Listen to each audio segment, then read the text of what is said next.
perkenalan terlebih dahulu ya. Kalau dari kamu namanya siapa? Nama saya Femas Dari? dari Jawa Tengah Blora. Nama saya Joshua Emmanuel dari asal Kalimantan Timur.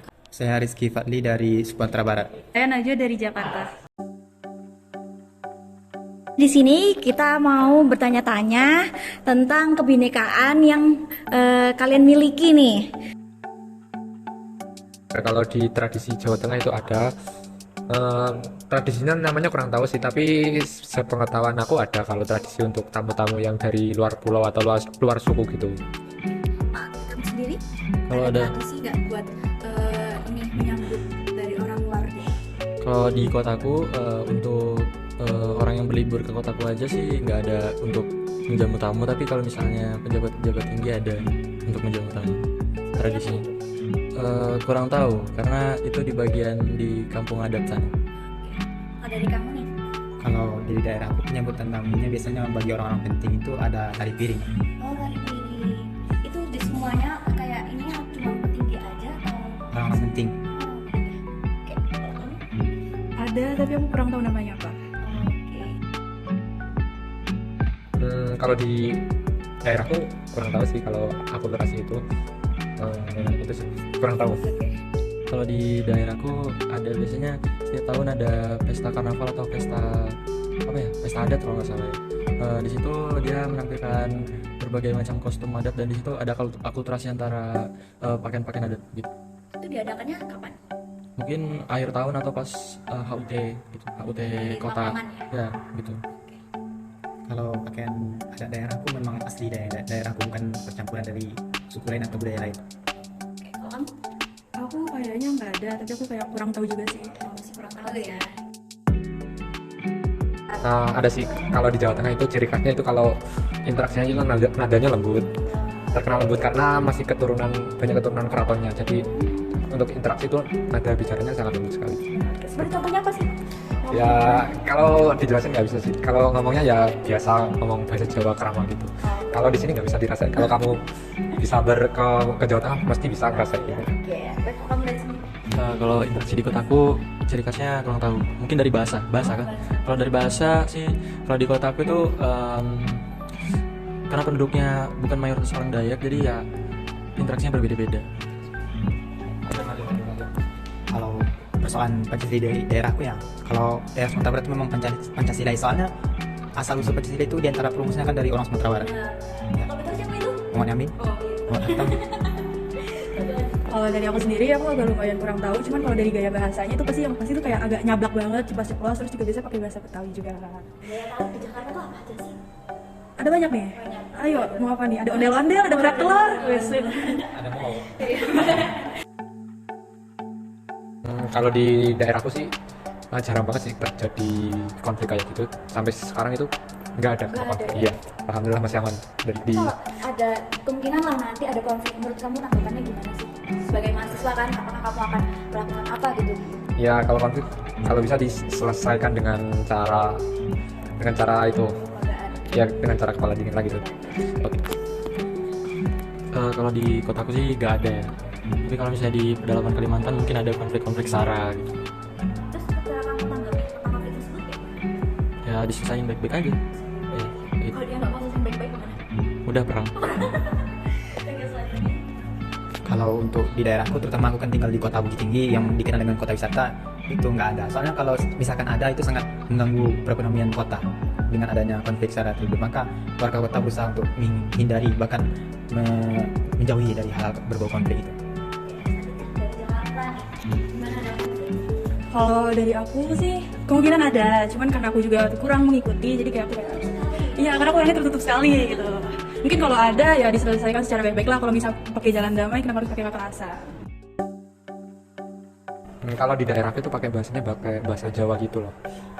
Gitu aja sih. Kalau ingin praktekannya gimana kalau nggak ada teman yang buat ngobrol gitu? Contohnya kayak selamat pagi atau selamat siang. Ya kalau selamat pagi juga pakai bahasa Jawa bisa. Kayak gimana tuh contohnya selamat pagi? Sugeng Enjing Oh, Bu, sugeng. kalau menyapa guru gitu. Kalau sama yang masih muda?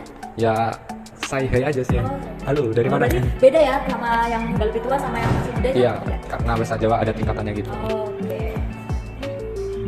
Kalau di kotaku kan mayoritas bukan saya kan di Kalimantan, tapi di kota aku tuh mayoritas bukan orang Dayak. Jadi bahasa di sana itu pakai bahasa sehari-hari atau bahasa formal gitu. Iya, bahasa Indonesia. Bahasa Indonesia. Ini nggak ada bahasa khasnya banget gitu ya. Mungkin di Pedalangan atau di Kalimantan lain ada. Di semua menggunakan bahasa Indonesia. Iya. Kalau di daerahku aku pakai bahasa daerahku, bahasa Minang. Dan terus kalau aku misalkan lawan bicaranya bukan daerah Minang, aku pakai bahasa Indonesia. Boleh nggak sih bahasa Minang gitu gimana? Contohnya ya, misalnya nanya kabar. Bah, kabar sana lelo.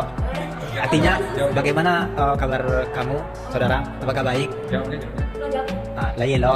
Lo saya. Artinya Gue bagus. dari Jakarta nih. Jakarta pakai bahasa Indonesia. Indonesia cuma ada gaulnya gitu nggak sih? Iya. Lo gue. Lo gue. Karena aku di Japus ya, terus pakai betawi banget jadi paling kalau ngomong iya tuh iya itu ngapa gitu. kalau tradisi baru sih apa ya, kayak mungkin kalau di bulan Ramadan itu, saat bulan Ramadan kan kayak di daerahku ada acara untuk menyelenggarakan apa namanya, takbiran itu termasuk baru atau lama nggak tahu juga sih. Salah satu tradisinya itu. Akulturasi ya. Ini pertanyaan tentang akulturasi budaya dan Iya, agama. Ada nggak sih akibat percampuran dari budaya sama agama gitu? Ada tradisi baru. Oh, mungkin aku kan dari Kristen, mungkin aku ambil dari sisi gereja. Di sana banyak gereja-gereja suku ya, misalnya gereja Batak, gereja Toraja, gereja Manado gitu. Di dalamnya itu ada mereka biasa alat musik mereka pakai dari alat musik mereka masing-masing dari suku mereka. Kalau untuk di daerahku, kalau misalkan agama Islamnya memang kuat, soalnya kami memakai moto adat pesan syarat seni kitabullah. Terus kalau misalkan untuk agama lain, biasanya untuk agama Kristen adanya pembangunan gereja itu biasanya peninggalan kolonial Belanda. Jadi semua gereja itu tua-tua, memang arsitektur Belanda asli. Kayaknya ada sih, kayaknya aku kurang tahu juga sih. Tapi ada ya. Pastinya harus ada sih. Kalau mayoritas di tempatku itu agamanya Islam semua. Bahkan kalau non Islam pun nggak ada di daerah. Kalau di kampungku, ya. Kalau di kotaku mayoritas Muslim. Ya, Muslim. Terus efeknya apa ya Pak? Apa sih dalam di lingkungan itu ada efek sampingnya, mungkin jadi setiap harinya mendengar ada suara ada terus atau gimana efek sampingnya aku? Efeknya enggak sih, aku karena sering kan rumahku di depan masjid ya, ada maja dengarnya. Kalau untuk di daerahku mayoritasnya Islam. Ada efek sampingnya mungkin dari keislaman sendiri. Efek sampingnya ya dipakaikan misalkan norma-normanya sesuai dengan Islam. Kalau aku ya mayoritas Islam juga, cuman nggak terlalu banyak sih. Kalau dibilang seimbang ya seimbang juga bisa. Efek sampingnya karena dekat masjid aja sering dengerin azan, Mau ada gereja ini apa? nyanyi. Ya.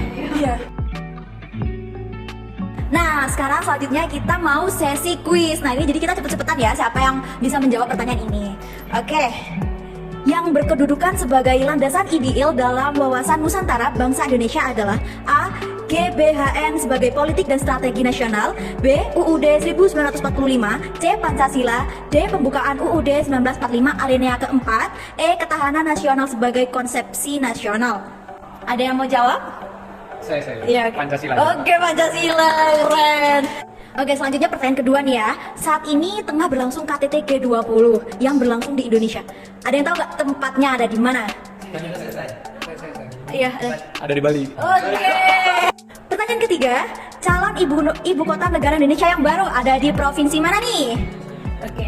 Di Penajam Pasir Utara, Penajam Pasir, Kalimantan Timur. Pintar, keren banget gak sih? Anak Kalimantan tuh sudah tahu gimana sih perkembangannya yang ada di sana? Apakah sudah terbuat pembangunannya sudah mulai terlihat seperti itu? Kalau di kota kan kemarin nggak ada mall, sekarang sudah ada mall nih. Wih, gimana tuh rasanya kalau ada mall nih sekarang? Hambur. Habis itu di ibu kota barunya udah ada apa sih namanya tuh, untuk presiden, tempat presiden. Oh iya, Istana iya. Istana Negara yang udah dibangun. Macet nggak? Belum tahu sih, Belum belum ya, pulang. semoga enggak ya. Oke. Sekian dari kami, terima kasih banyak ya udah diluangkan waktunya. Terima kasih.